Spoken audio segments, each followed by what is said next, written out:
You going on Kimmel soon here?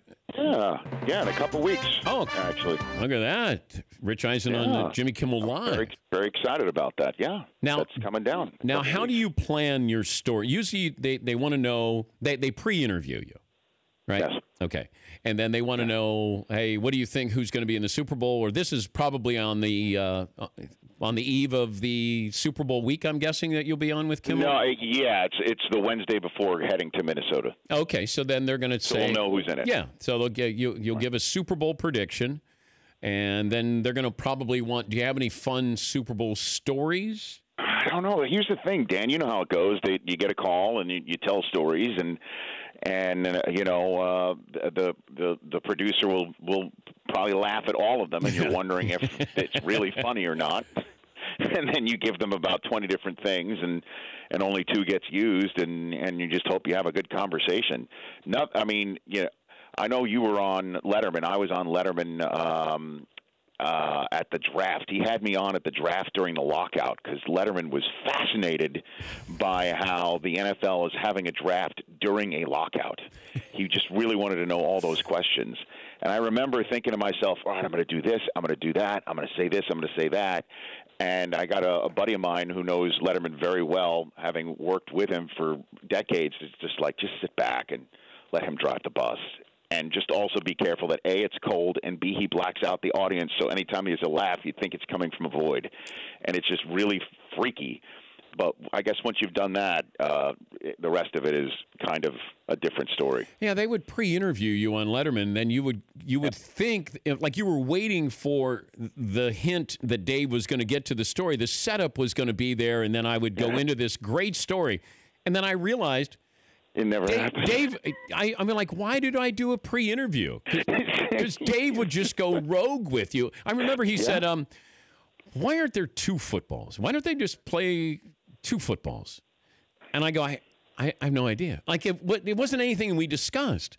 And then he kept bringing it up. He goes, then 2 minutes later, he goes, why don't we have 2 footballs? Wouldn't the game be better with 2 footballs? Do you remember when, what was it? Was it the 20,000th Sports Center when they decided to actually use all of us for publicity purposes for one of the first times ever and divvied up late night show appearances amongst the Sports Center anchors?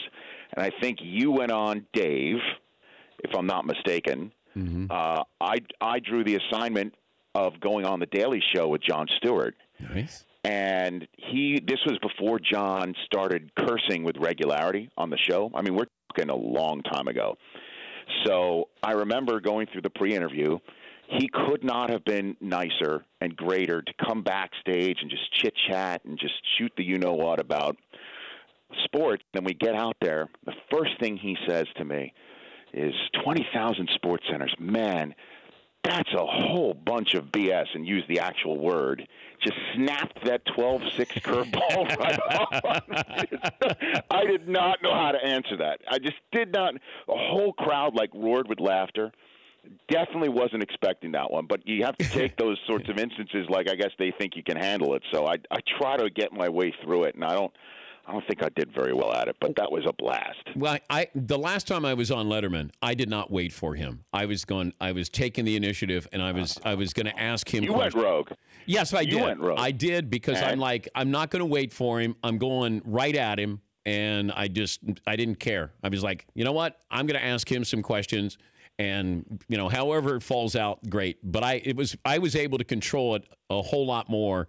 And the fact that Dave had me on those last couple of months that he was on the air was, very nice. Man. But I'd always come away, I'd go, God, that was painful. And then his people would say, man, Dave loves you. I'm like, I'd hate to think if he didn't love me, if I feel this crappy when I'm done.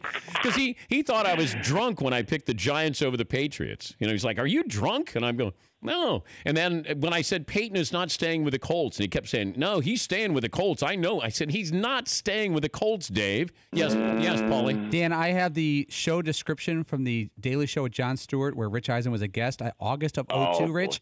Yes. He had on Rob Corddry. He had on something else. He said, and he accuses sportscaster Rich Eisen and sports of being a fraud. It's in the description. I'm telling you, it was just wow.